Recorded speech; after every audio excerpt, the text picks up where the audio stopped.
এর মধ্যে যে ক্ষোভ ছিল, অন্তর জ্বালা ছিল, সেটার অনেকাংশে তারা পুষিয়ে নিয়েছে চোখের শান্তি, কানের শান্তি, মনের শান্তি হিসাবে গাজীপুরে মুক্তিযোদ্ধা মন্ত্রীর বাড়িতে যে ঘটনাগুলো করছে, সেই ঘটনায় উচ্ছ্বসিত। এবং কি আওয়ামী লীগের নেতাকর্মীদের ফেসবুক পোস্ট যদি খেয়াল করেন, তারা বলছে যে গাজীপুর থেকে শুরু হয়েছে, খেলা চলবে। গাজীপুরের সাবেক মন্ত্রী মোজাম্মেল হকের বাড়িতে শিক্ষার্থীদের উপর হামলায় জড়িতদের রোববারের মধ্যে গ্রেপ্তারের আলটিমেটাম দিয়েছে বৈষম্য বিরোধী ছাত্র আন্দোলন। গাজীপুরে বৈষম্য বিরোধী ছাত্র আন্দোলন ও জাতীয় নাগরিক কমিটির সদস্যদের উপর হামলার প্রতিবাদে কড়া হুঁশিয়ারি দিয়েছে জাতীয় নাগরিক কমিটির মুখ্য সংগঠক সার্জিস আলম। তিনি বলেন, গাজীপুরে আজকে হবে আওয়ামী সন্ত্রাসীদের শেষটি, আমরা আসছি। সামাজিক যোগাযোগ মাধ্যম ফেসবুকে এক পোস্টে এই বার্তা দেন সার্জিস। আইনশৃঙ্খলা পরিস্থিতি স্বাভাবিক রাখতে আজ থেকে সারা দেশে শুরু হবে যৌথ বাহিনীর অভিযান ডেভিল হান্ট অপারেশন। আমরা এক এক করে তাদেরকে খুঁজে বের করব। গতকাল গভীর রাতে গাজীপুরে খুবই অ্যালার্মিং একটা ঘটনা ঘটেছে। রিপোর্ট যেভাবে পাওয়া গেল তাতে খুব খারাপ কিছু হয়ে গেছে, আমরা আশা করবো সেটা হয়নি, কিন্তু তারপর এটা খুবই অ্যালার্মিং। অনেকগুলো দিক থেকে এটা দেখা যায় এবং যেটা আমাদের জন্য খুবই একটা ভয়ের বার্তা দেয়। গতকাল বেশ রাতের দিকে ফেসবুকে প্রথম আসছিল যে ওখানে রীতিমতো আমাদের স্টুডেন্টদের 2-3 জন হত্যাকাণ্ডের শিকার হয়েছে, কিন্তু সেটা না হলেও পরিস্থিতি যথেষ্ট খারাপ, কিন্তু যা হলো সেটা একটু আগে জানি। এবং আমরা সরকারের নির্লিপ্ততা এবং সরকার যেভাবে তার কাজ চালাচ্ছেন, তারা বাংলাদেশের জন্য বড় বিপদ তৈরি করতে যাচ্ছেন। ছাত্র জনতার আন্দোলনের তোপে পালিয়ে ভারতে আশ্রয় নিয়েছেন স্বৈরাচার শেখ হাসিনা। তবে মাঝে মধ্যেই সামনে আসছে স্বৈরাচার হাসিনা সহ দলটির একাধিক নেতার ফোনালাপ। এবার সামাজিক যোগাযোগ মাধ্যম ফেসবুকে নেতাকর্মীদের সঙ্গে গাজীপুর সিটি কর্পোরেশনের সাবেক মেয়র জাহাঙ্গীর আলমের একটি ফোন কল ভাইরাল হয়েছে। আমরা পরামর্শ করলে আমাদের যেখানে যার সাথে আলোচনা দরকার সেইটা করব। গ্রুপ কলে জাহাঙ্গীর হুমকি দিয়ে বলেন, আমাদের সব টিম রেডি আছে, আমাদের সম্রাট ভাই এখানে আছেন, রাজধানীতে আমরা থাকতে চাই। আমাদের স্পষ্ট কথা যে রাজধানীতে আমাদের মানুষ দিনে শান্তিতে ঘুমাতে পারবে না, চলতে পারবে না, সেই রাজধানীর মানুষ রাতে ঘুমাতে পারবে না। আমাদের চূড়ান্ত সিদ্ধান্ত যে রাজধানীতে আমরা দিনে থাকতে পারবো না, সেই রাজধানীর মানুষের ঘুম আল্লাহ দেবে না। আমরা সেইভাবে আমাদের তৈরি করে নিয়েছি। আসসালামু আলাইকুম দর্শক, নতুন একটা সংবাদে আপনাদের আবারও স্বাগতম। দর্শক, বর্তমান বাংলাদেশের যে রাজনৈতিক অবস্থা এবং যে প্রেক্ষাপট চলছে তারই আলোকে কয়েকটি ভিডিও নিয়ে আপনাদের সামনে হাজির হয়েছি। দর্শক, ভিডিও শুরুটা দেখে হয়তো বুঝতে পেরেছেন আজকের খবরটা কতটা গুরুত্বপূর্ণ হতে চলেছে, তাই যারা ভিডিওটি অন করেছেন তারা না টেনে পুরো ভিডিওটি দেখতে থাকুন, তাহলে মূল বিষয়টি বুঝতে পারবেন। দর্শক, আর যারা এখনও আমার চ্যানেলটি সাবস্ক্রাইব করেনি তারা দয়া করে চ্যানেলটি সাবস্ক্রাইব করুন। তো দর্শক, বেশি কথা আর বলবো না, চলুন ফিরে যাই আজকের নতুন খবরে, দেখি কি আছে আমাদের তাজা খবরে। চলুন। গাজীপুরের সাবেক মন্ত্রী আকম মোজাম্মেল হকের বাড়িতে ভাঙচুর ও লুটপাট চালিয়েছে দুর্বৃত্তরা। বৈষম্য বিরোধী ছাত্র আন্দোলনের নেতাদের দাবি, তা থামাতে গেলে তাদের উপর আওয়ামী লীগ ও ছাত্রলীগের নেতাকর্মীদের হামলায় আহত হন অন্তত 19 জন।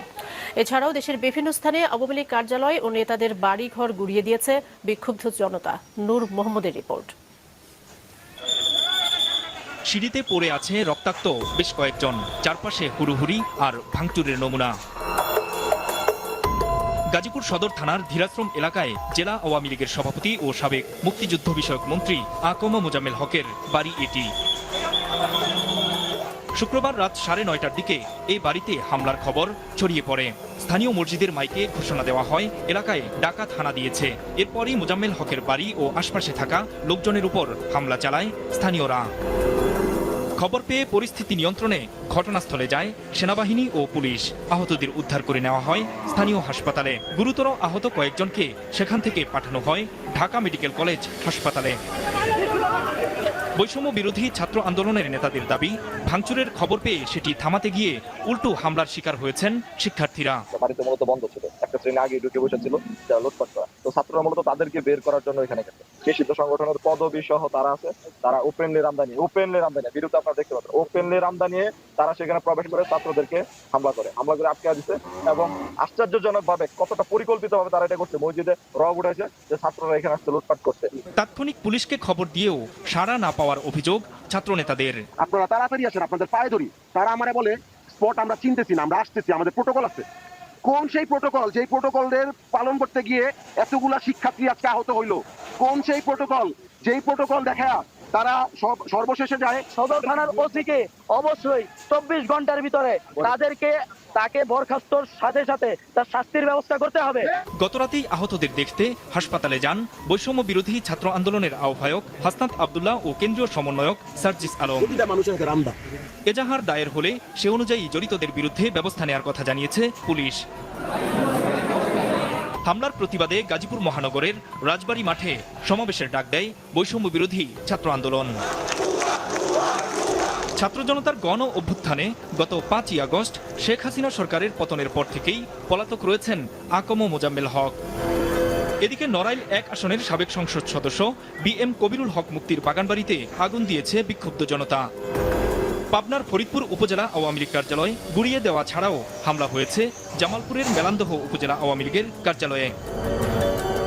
ভোলার বোরহানুদ্দিন পৌরসভার সাবেক মেয়র ও সাবেক মন্ত্রী তোফায়েল আহমেদের ভাগিনা রফিকুল ইসলামের বাড়িতেও ভাঙচুর করে আগুন দিয়েছে বিক্ষুব্ধ জনতা। ছাত্র জনতার আন্দোলনের তোপে পালিয়ে ভারতে আশ্রয় নিয়েছেন স্বৈরাচার শেখ হাসিনা। তবে মাঝে মধ্যেই সামনে আসছে স্বৈরাচার হাসিনা সহ দলটির একাধিক নেতার ফোনালাপ। এবার সামাজিক যোগাযোগ মাধ্যম ফেসবুকে নেতাকর্মীদের সঙ্গে গাজীপুর সিটি কর্পোরেশনের সাবেক মেয়র জাহাঙ্গীর আলমের একটি ফোন কল ভাইরাল হয়েছে। আমরা পরামর্শ করলে আমাদের যেখানে যার সাথে আলোচনা দরকার সেটা করব। গ্রুপ কলে জাহাঙ্গীর হুমকি দিয়ে বলেন, আমাদের সব টিম রেডি আছে, আমাদের সম্রাট ভাই এখানে আছেন, রাজধানীতে আমরা থাকতে চাই। আমাদের স্পষ্ট কথা যে রাজধানীতে আমাদের মানুষ দিনের শান্তিতে ঘুমাতে পারবে না, চলতে পারবে না, সেই রাজধানীর মানুষ রাতে ঘুমাতে পারবে না। আমাদের চূড়ান্ত সিদ্ধান্ত যে রাজধানীতে আমরা দিনে থাকতে পারবো না, সেই রাজধানীর মানুষের ঘুম আল্লাহ দেবে না। আমরা সেইভাবে আমাদের তৈরি করে নিয়েছি। আমরাও মানুষ হিসেবে প্রমাণ করে দিতে চাই আমরা কার সৈনিক। তাকে বলতে শোনা যায়, আপনারা চূড়ান্ত খেলার মধ্যে সবাইকে নিয়ে থাকবেন। আমাদের ইতিহাসে যেন আর দুটো না পড়ে, পদ বড় নয় আদর্শ বড়। আপনারা যার যার ওয়ার্ডে থেকে আলোচনা করেন, কর্মীদের বুঝে তাদের কৌশলগত ট্রেনিং দেন। প্রায় 6 মিনিটের ফোন কলে তিনি আরো বলেন, সব বিভাগ জেলার সাথে যোগাযোগ হয়েছে, সময় মতো মূল ব্যক্তিদের কাছে মেসেজটা চলে যাবে। আমরা সময় মতো বুঝিয়ে দিতে চাই আমরা কার সৈনিক। আমরা আমাদের কাজ চালিয়ে যাচ্ছি, আপনারা তার রেজাল্ট পাবেন।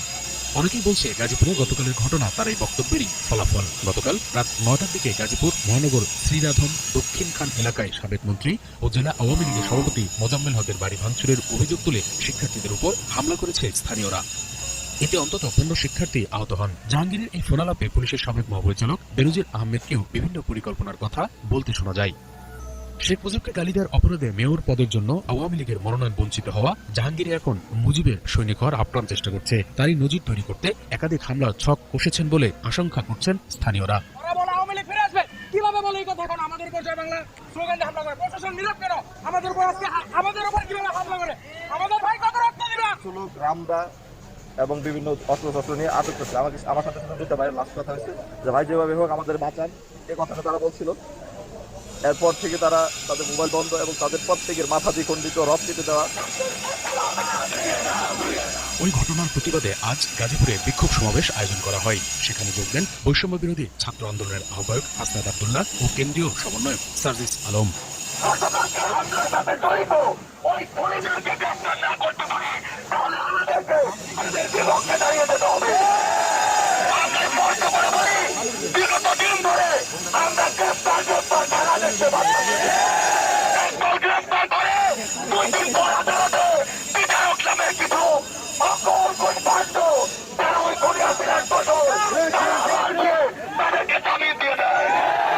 এই ঘটনার জেরে দেশজুড়ে শনিবার থেকে অপারেশন ডেভিল হান্ট শুরু করেছে সরকার। আমার ধারণা এই মুহূর্তে সারা বাংলাদেশের মানুষের দৃষ্টি পড়ে আছে গাজীপুরে। বিশেষ করে একটা কোল্ড ওয়ার চলছে। গতকালকে প্রথমবারের মতন গাজীপুরে ধানমন্ডি 32 ভাঙচুরের পর আওয়ামী লীগের নেতাকর্মীদের মধ্যে যে ক্ষোভ ছিল, অন্তর জ্বালা ছিল, সেইটার অনেকাংশে তারা পুষিয়ে নিয়েছে চোখের শান্তি, কানের শান্তি, মনের শান্তি হিসাবে গাজীপুরে মুক্তিযোদ্ধা মন্ত্রীর বাড়িতে যেই ঘটনাগুলো ঘটছে সেই ঘটনায় উচ্ছ্বসিত। এবং কি আওয়ামী লীগের নেতাকর্মীদের ফেসবুক পোস্ট যদি খেয়াল করেন, তারা বলছে যে গাজীপুর থেকে শুরু হয়েছে, খেলা চলবে। বাট ছাত্ররা বলছে এবার তোমাদের সাথে খেলবো ডিফারেন্ট ওয়েতে। তবে আওয়ামী লীগ বনাম ছাত্র জনতার এই খেলার মাঝখানে আপনার এবার মাঠে নামছে যৌথ বাহিনী। কারণ জনগণ যদি খেলতে যায়, এখানে লাশের বন্যা বসে যাবে। আওয়ামী লীগ সর্বোচ্চ পরিমাণে এখানে কিন্তু ঝাঁপাই পড়বে, বৈষম্য বিরোধীরা ঝাঁপাই পড়বে। তো এই যখন একটা সাংঘর্ষিক অবস্থা, তখন অপারেশন ডেভিল হান্ট, ডেভিল তো বুঝছেন শয়তান, আর হান্ট মানে হচ্ছে শিকার করা। তার মানে শয়তান শিকার করার জন্য একটা অপারেশন পরিচালনা করার ঘোষণা দিয়েছে যৌথ বাহিনী। আমরা দেখলাম যে কিছুক্ষণ আগে সেখানে বৈষম্য বিরোধী ছাত্র আন্দোলনের নেতা সার্জিস এবং হাসনাত তারা গিয়েছেন। তারা যাওয়ার পরে গাজীপুর জেলা শহরের ভাওয়াল রাজবাড়ী মাঠে জাতীয় নাগরিক কমিটির জেলা এবং মহানগর শাখার আয়োজনে আপনার যে প্রোগ্রাম হচ্ছে, তারা সেখানে সড়ক অবরোধ করেছে।